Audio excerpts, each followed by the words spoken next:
Live from Fargo and serving you on TV, online, and on the go. This is Valley News Live at 5. Much of the most serious damage came in the overnight hours. However, lots of people are cleaning up after storms ripped through parts of the valley overnight. Here's a roof of a house that was torn off during the storm, and some trees were uprooted.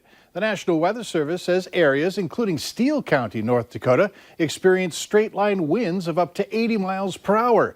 Let's check in with Hutch to get the latest on what's happening right now and what to expect tonight. Hutch?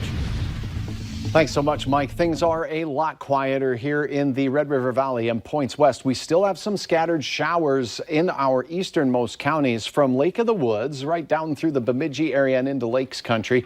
Some of the strongest thunderstorms, though, are in southern Minnesota, taking aim on the Twin Cities as we are enjoying a nice break from the heat and the humidity. The yellows are 60s out to the west, 70s for most of us here in the valley as we head into the evening, and near 70 for most of our western Minnesota counties.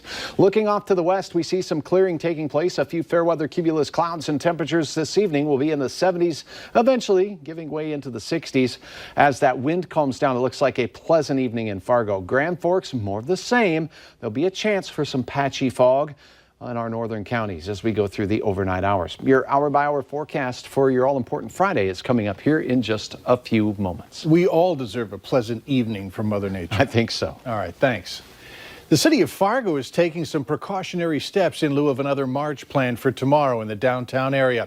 Not only has the mayor signed an emergency declaration, the city will be closing some buildings. Fargo City Hall, the main downtown Fargo Public Library, and Fargo Municipal Court will be closed with employees working remotely.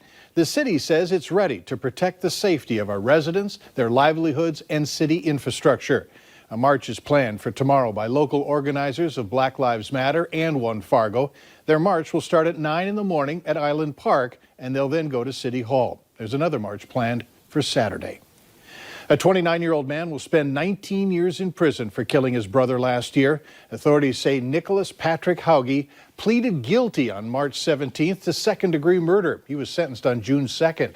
Law enforcement say they found Timothy Hauge on the lawn of a home in Fawston. They later discovered a landscaping block about 20 yards from his body. An autopsy revealed Timothy died due to an extensive blunt force trauma to the head.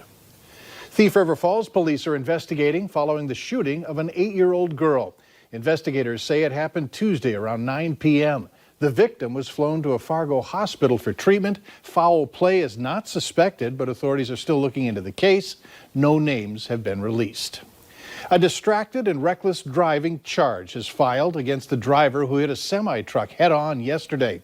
Authorities say 27-year-old Dane Castrinos was driving south on County Road 11 when he crossed the center line and crashed head-on with the semi. The truck was driven by 21-year-old Emily Peterson and was leaving a parking lot of Gordy's Travel Plaza. Neither Peterson nor her passenger were hurt in the crash. Castrinos was injured but was expected to be okay. North Dakota is confirming 29 new cases and one more death in the state from coronavirus. This brings the death toll in the state to 75. Health officials say the man was in his 60s from Cass County and he had underlying health conditions. 29 new positive tests are also being reported, bringing the active cases in North Dakota to 309. 9 of the new cases are in Cass County, 6 in Grand Forks County. 2,809 are listed as recovered. Minnesota is now reporting 387 new cases of COVID-19, 19 more deaths linked to the virus. This brings the death toll in Minnesota to 1,344. Of those deaths, 1,064 happened in a long-term care facility. 387 new cases are reported, bringing the active case count to 2,765. 27,566 people are listed as being recovered. The U.S. Senate Foreign Relations Committee is examining the global response to the coronavirus pandemic. The committee convened this morning on Capitol Hill to look at new ways to prevent a coronavirus type of attack from happening in the future. It is also examining the role that the World Health Organization played in the response to the global pandemic. Its response to fast-moving emergencies such as Ebola and COVID-19 has exposed significant weaknesses that the WHO has. Garrett Grigsby, who is the director of global affairs, says that the only silver lining to this global crisis will be the re-examination of the supply chains.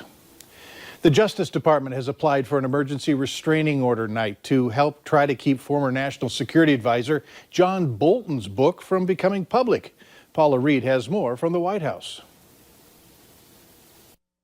Last-minute efforts by the Trump administration to block the release of Bolton's book have not prevented it from getting into the hands of over half a dozen reporters. In a nearly 600-page book obtained by CBS News, former National Security Advisor John Bolton provides a detailed criticism of the Trump administration from inside high-level meetings. He describes the president as erratic and stunningly uninformed, including one instance where Mr. Trump asked if Finland was part of Russia. I don't think he's fit for office. I don't think he has the competence to carry out the job. There really isn't any guiding principle that I was able to discern other than what's good for Donald Trump's reelection. In a late-night tweet, the president called Bolton's book made up of lies and fake stories. Describing the events that resulted in the impeachment inquiry, Bolton writes that Mr. Trump wasn't in favor of sending Ukraine anything until all the Russia investigation materials related to Clinton and Biden had been turned over. And in another episode that bears striking similarities, Bolton recounts how the president asked China to buy a lot of American agricultural products to help him win farm states in 2020. This is a perfect parallel to what he did with Ukraine, which was subjugate the country's interest to his own political fortunes and try to get a foreign country to illicitly help him in his campaign.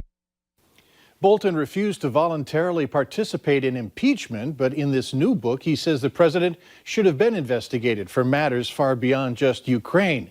And he lays out multiple instances where he believes the president put his own interests ahead of the country's.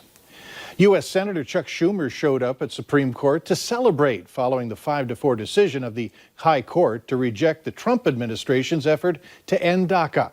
Earlier, the Senate Minority Leader took to the Senate floor and gave an emotional speech. Senator Schumer said he was surprised but very pleased with the decision, calling it a ray of sunshine in difficult times. The senator says this decision gives him faith in the American system. Wow, what a decision.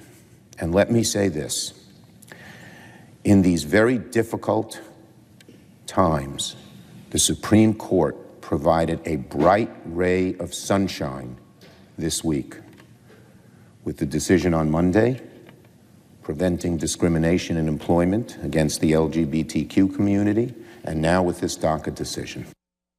The senator reached for a tissue before moving on to other business, clearly emotional following the decision. House Speaker Nancy Pelosi announces the removal of portraits of Confederate House speakers and plans to remove Confederate statues. The announcement comes just one day before Juneteenth, the day celebrated by the definitive end of slavery in the U.S. Pelosi told the press about the removal during her daily briefing, calling for portraits displayed in the Capitol to be taken down. Those speakers include Howell Cobbs, James Orr, Robert Hunter, and Charles Crisp.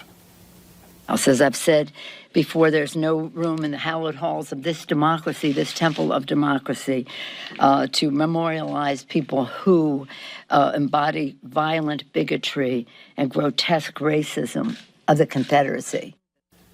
The House will present its bill on police reform and more on June 29th. Minnesota's Department of Health issued new guidance today for long-term facilities, care facilities, looking for ways and safe ways to allow family and friends to visit residents during the coronavirus pandemic. It includes recommendations for outdoor and window visits. For outdoor visits, MDH says residents must wear a mask for face covering and also must not be currently positive for COVID-19 or under any sort of quarantine. For window visits, visitors are recommended to call ahead, schedule, and pre-plan any visit. Window visits should follow social distancing requirements, especially if the window will be open during the visit, with masks recommended for both visitors and residents. The second police officer who is charged with murder is now in custody. The latest from Atlanta is next. Gone are the damaging storms. This photo shared by Stuart up in the Roseau County area. Once again, hard hit by storms. Also gone is the heat. Temperatures rising into the 80s. Many of these were right at midnight. We'll have details on cooler weather as we close out our week next.